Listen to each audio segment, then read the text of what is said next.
You have a prepaid call. You will not be charged for this call. This call is from T. Bonds.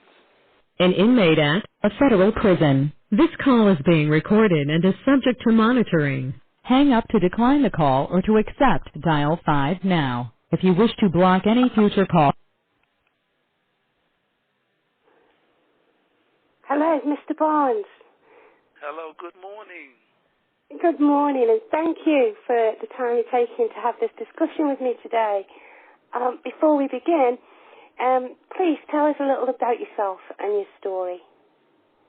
My name is Mr. Antonio Bonds. I'm 53. I've been incarcerated for the last 32 years and 8 months. I do have a parole hearing, and what I do now, my mission is to try to give back to the youth because we have taken so much from them over the years in this country. And I'm an author and I'm a youth advocate. That's quite a story. Can I ask you a question? I'd like to know what do you think, your perspective? What is it that's making the youth of today be inclined to be so violent? Where do you think this problem's coming from?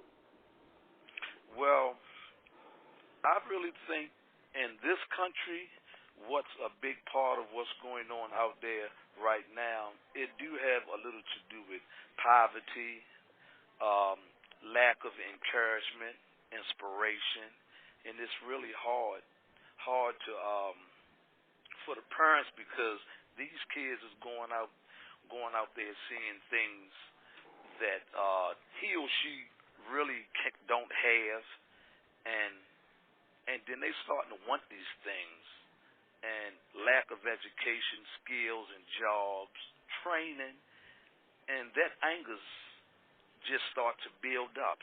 And when all of these values and principles that they was taught, I mean, it just goes right out the window. And before you know it, that heart just starts to harden. And then them wants starts to be needs to them. And whenever that starts to harden, I mean, it's so hard to get back on track. And then after the effect of things starting to happen to these children, I mean, it's too late. It's too late to reach. Yeah. And how often would you say that this the youth violence leads to incarceration? Well, when these kids out in the streets and they commit certain crimes, especially the real bad crimes, the shootings and the robberies, and they end up locked up, probably about 80% of these children actually comes to prison. They don't send these children to treatment centers, rehabs, when some of them have very bad problems and they have mental problems, they have drug problems. I'm in a unit now that I house in. I'm in a program that's called the Skills Program, and these inmates are sent here to this program because they have brain trauma, they have skills problems, and we actually help these kids develop these natural problems that they don't have. And it's just 2 of these in the whole Federal Bureau of Prisons. Right. Because there's from what I can see, just in your own story and from what I've read about yourself, you're an author of several books, and you've put together some programs, Stop the Pain campaign. The skills that you've got, would you have said when you were yourself a youthful young man, that you would have seen yourself as being an author or a leader, and if not, how could somebody have shown you that was something that you were more than capable of as a young man? Well, never in my wildest dreams that I would ever think or thought that I would write a book or go to culinary arts school, design 50 cakes on my own and decorating, and I had all these skills because our parents teaches us. Our parents don't teach us how to be the worst kid in the world, the best robber, the best drug dealer. They teach us principles and values. But once we leave out these homes, it's our job to put these values in front of us. And when we get out in the streets with our friends and cousins and all these other gang members that we're dealing with, we just totally disregard these. It's in every last one of us. We can do these things, but you are what your company is. Whatever your company is, that's what you are. Yeah. Because there are a lot of talented people in prison, and I would assume that, like yourself, they didn't have it in their imagination that they had those skills in them either. And there are a lot of young people that have got skills and talents that they are just untapped. That it's just not. They're just not believing that they're capable of producing that kind of work. What is the youngest prisoner, the youngest age that you've encountered so far in your time in prison?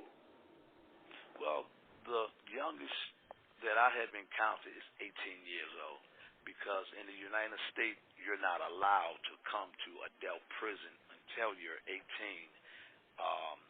Any child that gets in trouble that's under 18, they have to basically go to a youth home or what they call a boys and girls home. But they can be sent to prison and put in isolation, or maybe separated sometimes. I do believe they can try children as adults, your side.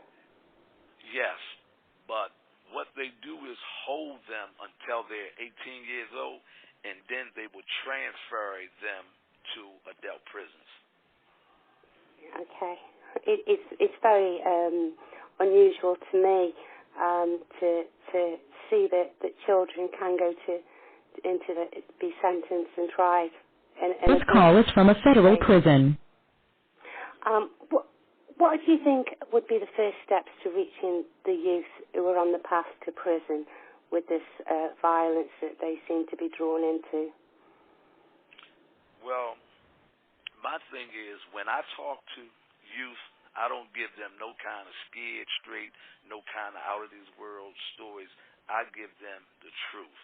I try to explain to them how the choices that I made in life, that I knew better. There's no excuse for me coming to prison because I had a great set of parents. But what I like to tell these children is, when you make this step and when you come to prison, this is the most miserablest place a person would ever want to be for one day. You lose everything. You lose your mother. I mean, some people have lost their mothers, their fathers, their sisters, their brothers. I mean, even if these siblings or parents don't pass away, it's just like they're gone. People actually leave out your life. I mean, it's so sad, and it's hard to explain, because I was one of these children. Because I come to jail, I was 21 years old. I was young. Even though my parents and siblings were still in my life, me being in prison, seeing what's going on, I mean, everybody just leave. And guys come to here, it's bad as being a homeless person on the streets. It's sad. Yeah, it really is. What could society do? What could be some of the solutions to this problem? Well, my solution. This call is from a federal prison. My solution to this madness is to utilize the community, our own assets, to get these streets back in order ourselves. When I mean utilizing the community, I mean that it's going to take faces that are respected in these communities. it's going to take like people who speak these youth language, who who come from these same streets. The people I'm talking about is the professional athletes, the teachers, the business owners, the lawyers, the police, the funeral home owners. Why I say that? Because these same people come from these communities that this madness arose from. They possess the strongest voice out of anybody, because they come from these streets. A lot of these people just didn't go to school and be these professional athletes and have these big, nice jobs. They come from our communities, the same ones. Yeah. Some come back, some don't. Very few come back to try to give back to these people. And they will listen to you before they listen to any stranger. The same with myself. Yeah, that's true. I think that you are more inclined to listen to people that have been through this. They've already experienced what you're feeling. You've felt as a youth. You understand the problems that they're facing. It's easier for them to open up. I think maybe society at the moment is too closed-minded. People like to give you a label and then put you as a problem, and there's not enough of looking at solutions. As a father figure to troubled youth, what would you personally say if you had a young person in front of you? They've been in a violent. They're angry. They're creating trouble and running them to the police. What would you say to them? What would you want them to know? Maybe what's coming, what they're heading to. What would you say? What I would tell any young person, even my own child, when you're living a life, we have to understand that it's a whole lot of children, even myself. I used to want it and I want it now, but life don't work like that. You have to, this sounds corny to them, you have to earn your keeps in this world. I mean, you have to sacrifice. You have to get an education. And a lot of us get away from education because education is not fun to them. The same way they play these video games and the same way that they're playing sports, you have to make education fun. You have to know the value of education. This is what's going to work for you. One thing I always say, you're going to be rewarded for everything you do in life. If you do the bad things in life, you're going to get rewarded for it. This is my reward. And this is the most saddest reward that I ever received in my life. It's prison. It's misery. If you do the right things, you're going to get rewarded. You're going to get a degree. You're going to get a family. Not that you're going to be living this beautiful life just straight out of college. It's going to take time. We have to be patient. It will pay off. It's nobody in this world can tell me that they just changed their life in one day, 1 month they had everything that they want in life. Life don't work that way. No. And is your if you heard a young person say to you that they're not afraid of prison, what would you say? That's the most ridiculous statement I ever heard in my life, because I said the same thing. I said I didn't care about coming to jail when I was out in the streets. But when you come to prison, this is a whole new world.